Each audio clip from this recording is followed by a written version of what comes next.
Starting seeds indoors is exciting until you have problems.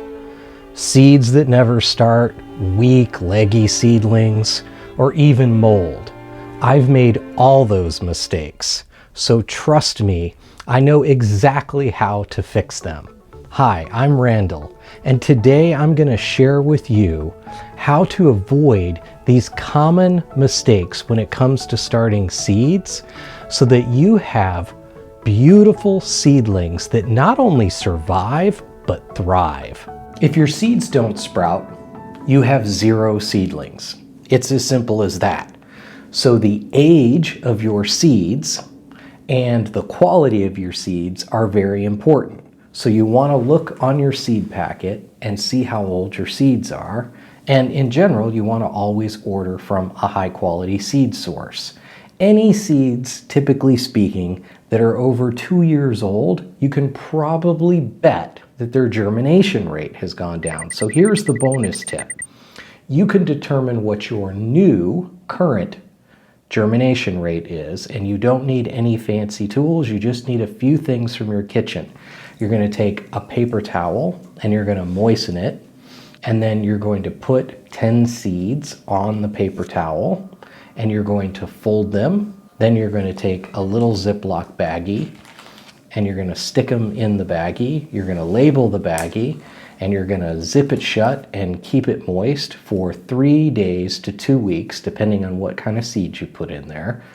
Different seeds take different times to germinate, right? Regardless of the age of the seed. And then you're going to see how many of those make a little seedling, a little foot, right? The little root that comes out. And then you're going to count those. And if you've got 8 out of 10, you got an 80% germination rate. 5 out of 10, you got a 50%. And now you know exactly how many seeds to plant. I'll admit it, this one has gotten me before. It is easy, too easy to forget about our seedlings. We all have a lot going on in life.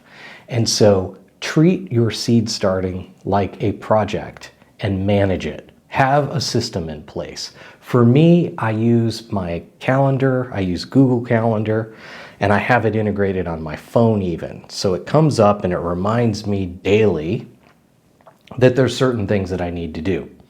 And I also write down what I do to what and when. I'll give you an example. Currently how I'm doing that, you might be able to see it back here, although they're both blue. You can get different colored tape. But I use painter's tape and I just write on it when I watered it or when I fertilized it. I put the date on it. And that way I never accidentally overwater or over-fertilize those delicate little seedlings. Timing can make or break your seedlings. Start too early and you've got potentially seedlings that are struggling in their containers, maybe even getting root bound.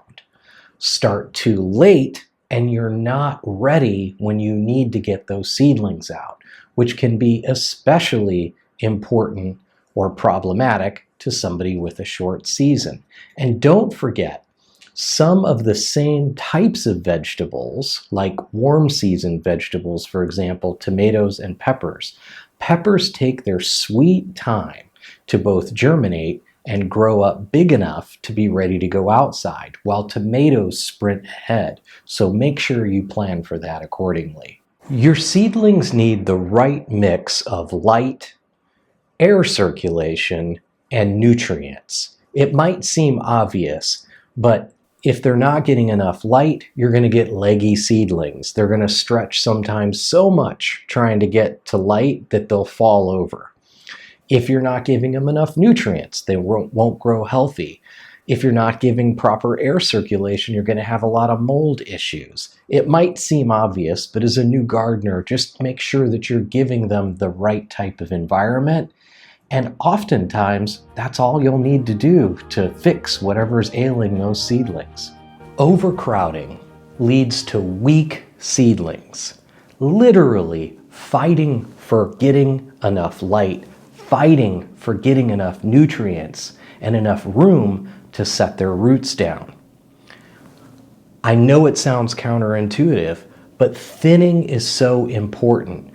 Thin the weaker plants, leaving only behind the strongest seedling, and you'll have healthier, happier seedlings. So those are the key areas, especially as a new gardener, you want to keep an eye on to ensure that you have success, to make sure that your seedlings not only survive, but thrive. If you have any more questions, just hit me up. And if you really want to go deep into a beginner's guide, a tutorial, if you will, for starting seeds for the first time, check out this other video of mine. Thanks so much for watching, and until next time, happy gardening.